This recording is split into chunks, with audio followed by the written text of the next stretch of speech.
Kami po ay nag-aaral sa St. Paul College at nag-aaral po kami ng agriculture. At nandito po kami ngayon at para po magkanta po ng interview po sa kami po ay may kunting katanungan na about sa kung paano po yung so, yung tanong ko po sir, ano po ang mga programa niyo para sa mga farmers?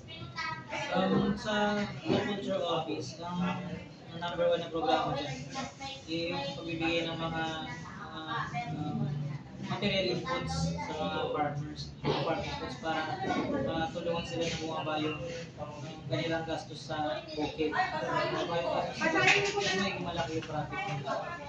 So, meron kasi implement na kahit na banner program sa DA, so yun rin yung nahanap ng LGU, Agriculture Office, sa pagtulong sa mga farmers. Pero karamihan doon, mga farm inputs yung binibigay sa seeds and fertilizers and other planting materials, and then mga drainage. Pero about naman sa agriculture, yung climate change natin, nakakaano sa mga farmers natin. And paano programa po yung or action yung ginagawa niyo para in case na may mga palay? Ayun. Unang-una dyan, yung awareness ng mga farmers na meron nangyayari magbabago sa bilihan. Sabi mo na technologies, mga smart farming technologies na makakatulong para mabawasan yung effect ng climate change. And then another yung pa-apply nila ng crop insurance.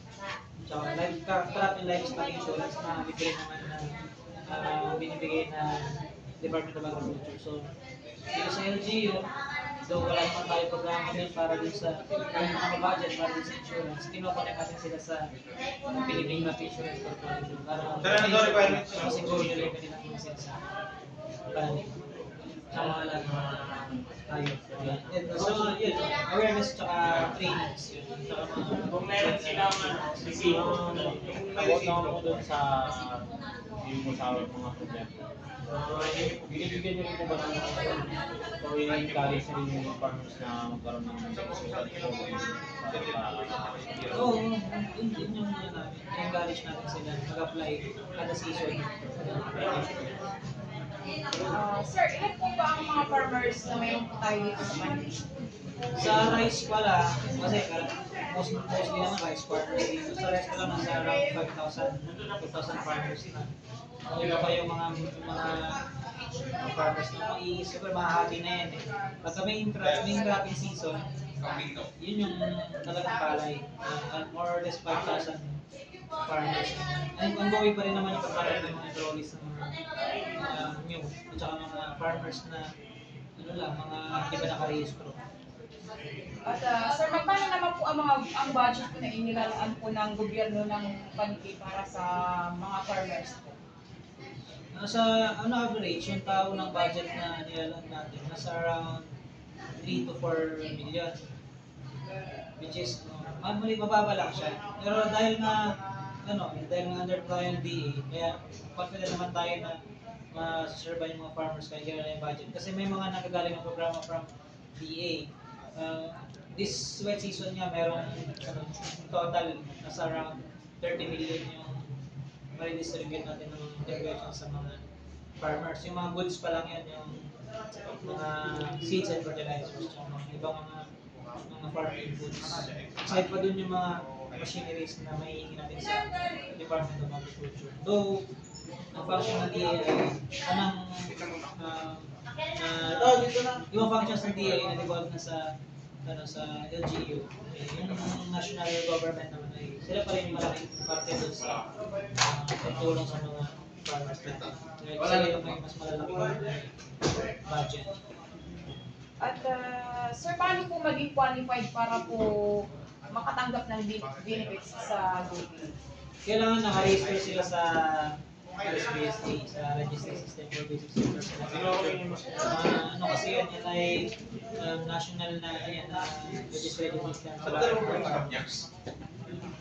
As long as mako-comply nila yung mga requirements at may pasa nila dito sa agricultural office na siyempre validate namin yun. Pagka pasado siya, pina-forward namin yan sa regional office para may code sila. Pagka nakatala na sila dun sa official na listahan ng mga farmers, qualified na sila makatanggap ng mga benefits ng mga farmers. Depende pa rin kung anong program. Siyempre kung anong commodity nila, kung rice yung program, so dapat meron silang rice na track dun sa kanila farm information. Kasi malaking database kasi ang RSBC. Masailaw po sa mga land bank minister at mga lending company. May mga farmers din po ba na gustong mag-loan din po sa inyo? Na gusto nila mag-start ng farming? Dito sa ang LGU kasi hindi kasi siya legally na pwede mo-provide ng loans.